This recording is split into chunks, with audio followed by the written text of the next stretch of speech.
Maluloko ka. Joyce! Baka sinungaling Joyce, ka. mag-usap muna tayo. Sinungaling ka. Maluloko ka. Joyce, makinig ka muna sa akin. Sabi mo, hindi ka na makikipagkita sa akin. Bakit nandun siya?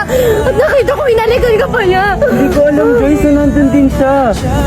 At saka isa pa nakainom kami noon. Tinadahilan mo pa sa akin na nakainom ka? Joyce, hindi ko sinasadya yun. Ba't nagsinungaling ka sa akin? Ha? Sabi mo, pupunta ka lang sa barkada mo. Pero nakita ko yung ex mo doon. Hindi ko nga alam na nandun din siya, Joyce. Anong magagawa ko kung nandun na siya? Hindi mo man lang sinabi sa akin ng maaga? Kaya nga nagsasorry ako sa'yo, Joyce eh. Ngayon mo lang aaminin sa akin? Ha? Bakit? Dahil alam mo patatawarin kita? Dahil alam mo mahal kita? Kaya ina-expect mo? Ha? Na agad-agad kitang patatawarin? Hindi naman sa ganun, Joyce. Wala lang talaga akong mahanap na tamang timing. Sasabihin ko naman lahat sa'yo eh.